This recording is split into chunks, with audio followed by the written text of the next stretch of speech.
Hello, it's Mike, NoStressMike.com. I want to talk on, we're still working on Shit Hit the Fan on ethical preparedness. He prepared a video, and the scenario he came up with I thought was pretty realistic. And the link is down below, in case you missed it before. But it talks about how there's a car bomb going off, or a couple, 2 or 3 or so, in New York City and in LA, I think, and within 20 minutes. And then, like in an hour or two, there's more and more starts to keep coming. So, and it kind of snowballs day after day to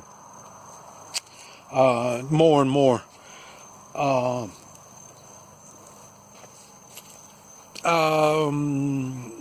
things are happening. Not only rioting, shootings, a lot of stuff. And this particular video is going to be from when you're already in your house. The first was talking about the video. The second video was if you find yourself in the city and you have to go to the house, and that's what we talked about on that, how the different kind of things that you might run into trying to get to the house. You might be able to get to the house within a couple hours, or things get really ugly. It might take you the rest of the daylight hours when you start in the morning. This one here is going to be after you've already come to the house. You now your next problem is going to be going out, leaving your suburban area to the prearranged I don't know what you call it, a retreat, your getaway spot, something like that, where you're going to go when things get bad. And I say, in the long term, it's going to be tough being in the city. So then it's better to be outside the city. And I say, I already live out here. You see, we got cattle, our neighbors, or everybody's got like 2 or 3, 5, 11, 20 acres. So we're pretty spread out. And in this community, we've got about 400, maybe 500 people living here. In which I'm sure after shit hits the fan, if they think like I do, get the hell out of the city, within a day or two, we're probably going to balloon up to maybe 2,000 people living here. And so, like say, even our house here, it's just a husband and wife and myself. There's 3 of us. Now, probably within 48 hours after the scenario that we talked about, we'll probably have maybe 12 people living here. So it's gonna, our area, our household is going to really blow up, and in a way of a lot of people we're going to have to take care of. We've already I've talked with the people I'm living with, because they haven't really talked to their children about preparing, because you should, wherever you think you're going to be going, you should have already been going out there, maybe once a month, once every other month, something. Start learning, like us, you got to learn the area, learn we got the cattle, and learn how we're going to take care of this stuff. This year we come up with flowers instead of a garden, but I say, if they were smart, they should have been out here helping us make a garden, and they'd have all that free food. But like I say, the young folk think a little different. A lot of people don't really plan ahead. I plan way ahead. So like I say, so I'm here with them, and together we're doing our thing. But like I say, the reality is we're going to have 10, 12 people in a pretty short time, and we've got a lot of food stored already, and like I say, we've got cattle. We're pretty much okay. So it's not that big a thing. But let's say I was in suburbia, USA, and like I say, all these explosions and stuff's going on. Now the people are starting to riot in the city. Don't forget, all depending on what city, I don't know if we got that many snowflakes, liberal communist type people. I don't know if we got that many. Now we might have a few Muslims. I don't know them, but it may be. But there's always going to be those people that think that looting, they're doing that to survive, so you're going to have these kind of people you're going to have to deal with. So you're in your house in the suburban area wanting to come here. Now where we're at, there's really probably 2 roads to get here. That's why I picked this place, and both you have to cross a river. So it's not going to be that easy getting over here. And there's a lot of small communities you're going to have to go through to get here. So when you're in that situation where you're packing up and you're saying, well, it's time to go, you need to get, for sure, all of the food that you have. Canned and dried food, for sure.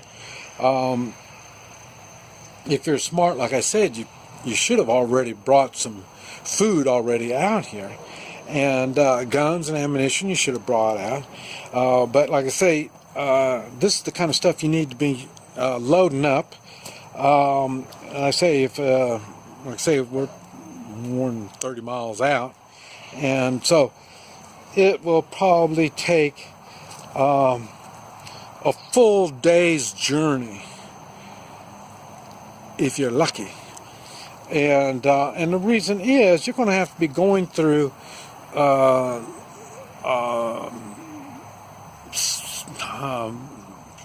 don't have gated communities, but they're suburbs, I guess you might call it, their own little areas, kind of like this. And that's the same thing. People are going to have to come through here. If you're going further down the road, you're going to have to come down. You're going to have to deal with us. Now, for us, we're not criminals. We're not planning on taking anything from you. But we're not planning on letting you just drive right through the middle of the night. And the reason is, I mentioned nighttime, all kinds of bad things happen. So we're going to have you stop out here if you get in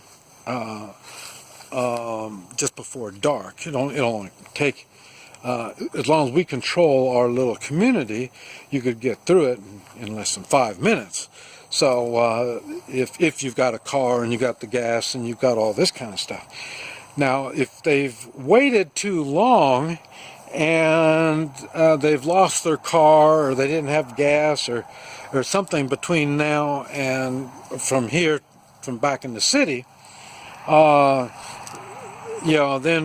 I don't know what they're going to do. I doubt if we're going to give you gas. I doubt if we're going to give you anything. But like I say, and if you get here and it's getting dark, we're not going to let you come through. So these are things that you're going to be having to think on. So you might have to plan on camping out through the night. And right now the weather's not so bad, so it's a doable thing. But as it gets colder, it's going to be a little tough. And it's the same thing. We're not going to help you. We've got a bridge. We're going to have you waiting on the other side of the bridge till morning, and you can go through. And And other communities are going to be doing the same thing. Now remember, here we're in Oklahoma and in Missouri, Kansas, Texas, all these kind of places. I don't know about further north, but down here, there's a lot of small towns or communities, and they run between 12 and 20 miles apart. And that's because in the old days, they would put towns about that far apart. And that's because that's about how far you can ride a horse in one day. So you're going to find these communities like that. Now, like I say, coming here, if you get to our community, we're not going to let you come in. Some communities may let you come into their community. But like I say, we got natural barriers around us, so we can control a little bit better. But let's say the communities do let you come in and camp there and stuff, so you're not on the road, but you don't want to be on the road through the night. So you'll be there, whether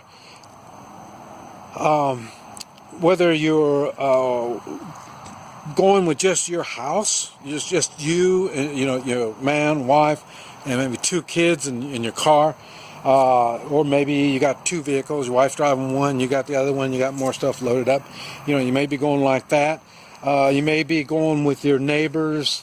If your neighborhood's got burned out, you probably, if there's a place to come out here, you may be coming out here.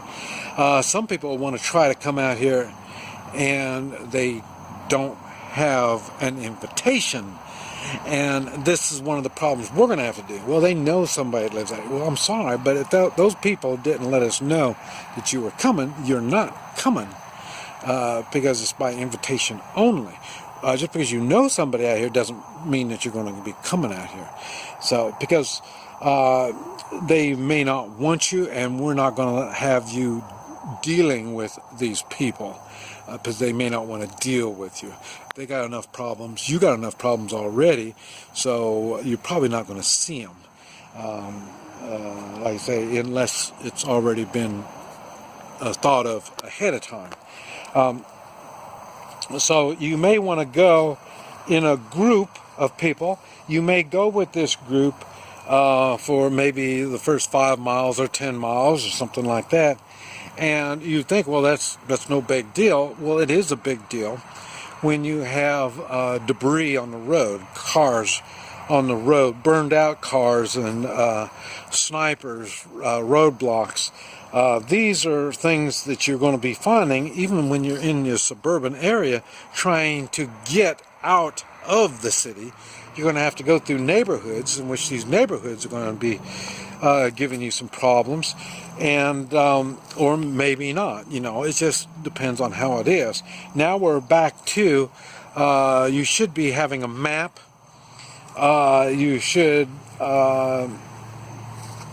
You don't really want to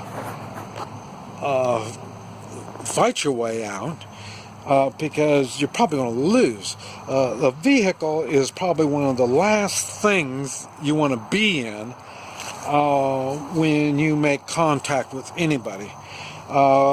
In a vehicle, especially when you get buckled in, there's not a whole lot you can do. You can't even jump out of your vehicle. But like I say, in a vehicle, it's really easy to stop a vehicle. You can take abandoned vehicles and put them out in the road, stagger them, so then you have to kind of zigzag to go through them. That slows people down. So there's lots of ways you can be stopped. And as you're zagging through, you're thinking you're zagging through, and then you zag this after you come through, 2 or 3 cars. Next thing you know, there's no more opening. Now you're getting ready to, you're going to have a problem to deal with.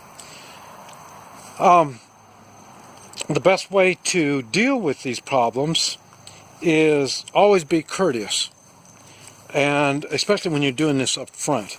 Like within the first 48, 72 hours. The longer this thing goes on, the harder it's going to be to get out of your city area and then all these other small areas you're going to have to go through, it's going to start becoming a little bit more difficult also. So there's things you're going to have to be considering before you head out. Now also, when you head out, remember, you're leaving your house.